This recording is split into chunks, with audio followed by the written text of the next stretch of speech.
Hey, what's up, everybody? This is Charles the Bands. I want to welcome you guys to another episode of the Dreamers Pro Show, where we cover everything from sports, hot topics, classic debates, entertainment, and we give you guys a fresh perspective on things. And I always see them. And today we have a hilarious show in store for you guys.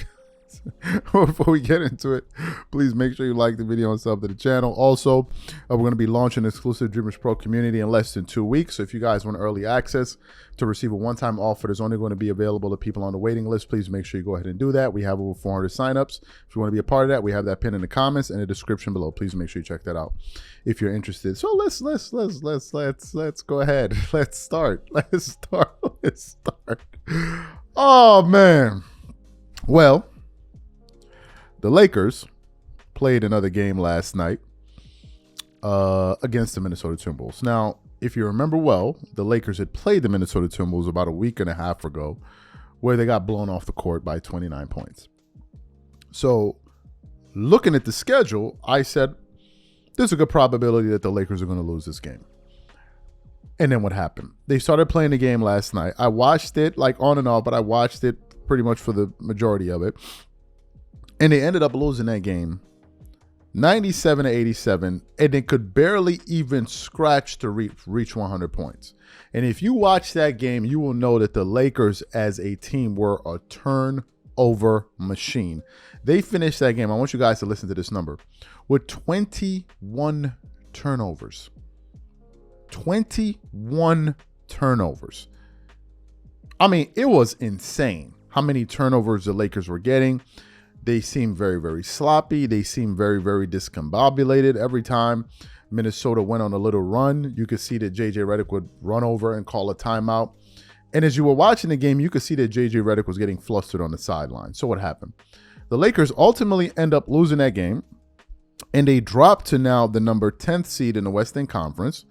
And they're getting ready to play a very hungry and angry Memphis Grizzlies team, who now somehow finds their way into the number 2 spot in the Western Conference with an 18-18 record, and they have won 4 in a row in 9 out of their last 10 games, and they're getting ready to play them. That will be their next matchup. So after the game, I went to bed, woke up, and I saw this video that was recommended to me, I believe, from House of Highlights. And it was the post-game interview of JJ Redick. And it seems like House of Highlights, Bleacher Report, is like they already got the joke.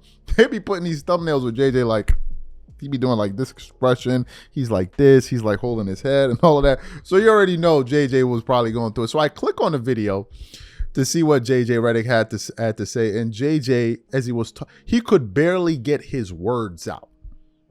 You know, JJ Redick that you used to see on ESPN First Take mouthing off and saying this and saying that and talking and hollering and screaming and all of that. JJ Redick they had an answer for everything. He could barely speak in the post-game interview, and you could tell that this situation is really, really, really getting to JJ Redick. But before we even get into his post-game comments, today's video is brought to you by sponsor Game Time.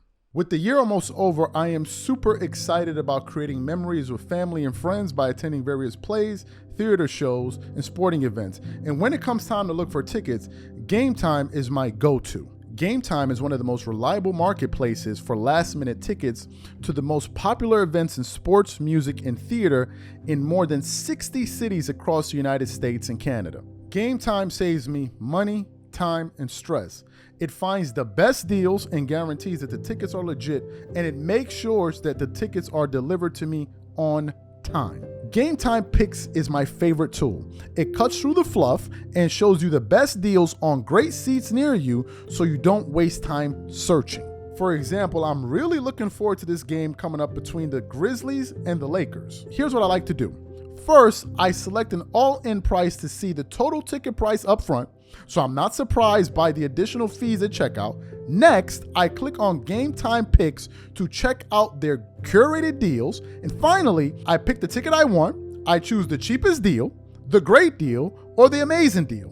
Once you select the ticket you want, you can use their panoramic seat view to ensure you know exactly what you're getting before you buy. So take the guesswork out of buying tickets with Game Time. Download the app, create an account, and use code CLNS for $20 off your first purchase. Again, create an account and use redeem code CLNS for $20 off.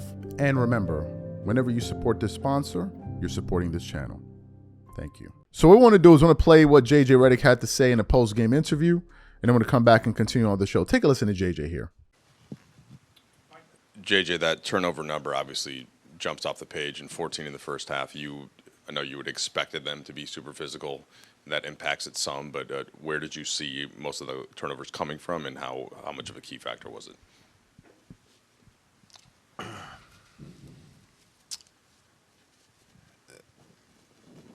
They came in a number of ways. Some passes that we tried to fit through tight windows. Never want to inbound the ball to the other team after a made field goal and give up a dunk.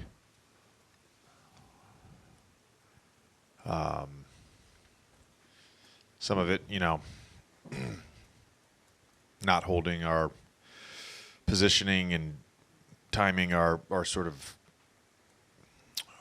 physicality to get open on horns. I think we had 3 turnovers just on horns alone.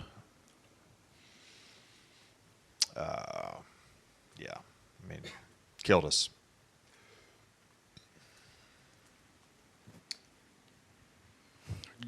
We came into tonight talking about the benefits of the rest and the 4 days off from games. How much did you feel that, I guess, unintended consequences, side effects of just rust came back to haunt you guys tonight?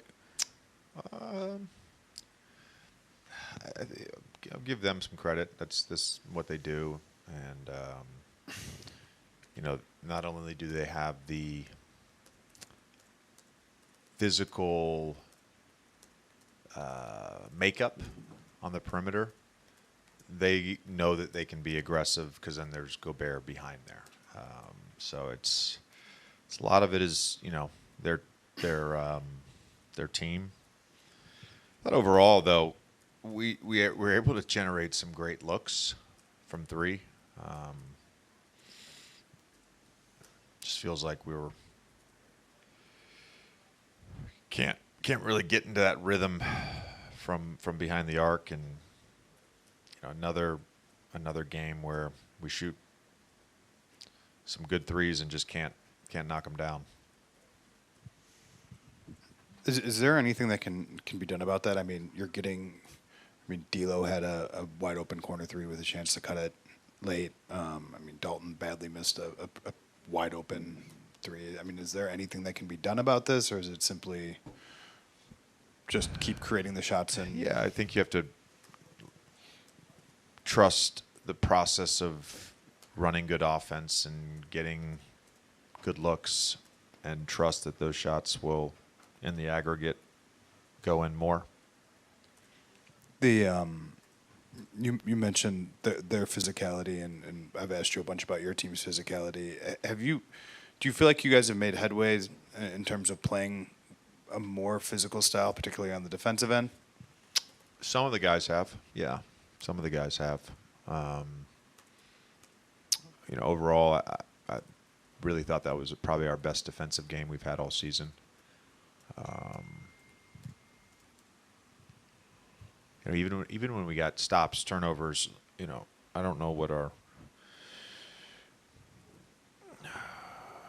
says we were 4 for 6 on fast break points. That's a lie.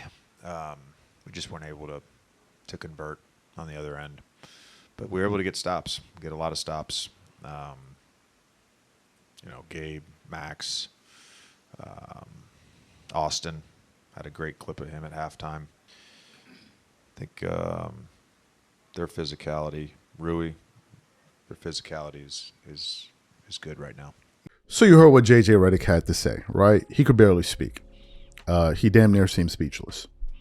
And to me, I think a few things are going on. One of those things is, I think this is as much as about the Lakers as it is about JJ Redick's ego. If you know anything about JJ, just from observing him from afar, he seems like a very egotistical guy, very arrogant, rude at times. And I think JJ was so full of himself and so arrogant that he felt like he would be the difference maker between this Laker team being what it was last year and them becoming a champion. He thought that he was the guy. And the media tried to definitely portray him as such. There were reports saying that the Lakers feel like he's the next Pat Riley. Everywhere people were talking about JJ's so smart. We even heard a story from Baron Davis. I saw him at the gas station. He was there watching film. Oh my God, these guys have Einstein on their team. Like, they have the smartest guy in the world. And we're like, okay. And JJ's now realizing that it's a lot harder to coach than sitting up on TV and talking about coaching. When he was up there talking about, oh, Doc Rivers needs to be held accountable, he needs to take accountability. It was easy when you were sitting there on TV talking X's and O's, or sitting in a podcast across LeBron James, who we can't even find these days, drawing up plays, and I would do this and I would do that. You're taking the game into account based off of what you're going to do, but not how teams will react to you and whether or not your players are going to be able to execute it anyway. So you have that aspect. You also have LeBron fans who are now up there twerking it up last night. Oh, because LeBron fans felt like a point was proven. Like, well, y'all were talking about LeBron. They don't need LeBron. Well, look what happened. They lost without LeBron. Folks, LeBron was on the court when the Lakers got blown out by 29 points by this team. One could make an argument that them losing by 10 is an improvement with him being on the court. Like, LeBron, you must never take LeBron fans. These people are insane. I keep saying it. People think it's a joke. You must never take LeBron fans seriously. But back to the Lakers. Where do they go from here? This is the real question. Where do the Lakers go from here? Okay, folks. I said it just a few seconds ago, or from a few minutes ago, that the Lakers are going to be playing the Memphis Grizzlies next. All right. Again, we don't know when LeBron James is going to return to action. So let's look at their schedule moving forward. They're going to be playing the Grizzlies. They have the Kings. The Kings, what are the Kings doing? They're not doing anything this season, but they have a 13-13 record. So essentially, they have the same record as the Lakers have. Lakers are 13-12. So that means they're equal teams, which means that the Lakers could either win these games or lose these games. So they're going to be playing the Kings back-to-back. And then you have the Pistons, whom they lost to. Then you have the Golden State Warriors. Then you have the Kings again. Interesting. They're going to be playing the Kings 3 times in 5 games.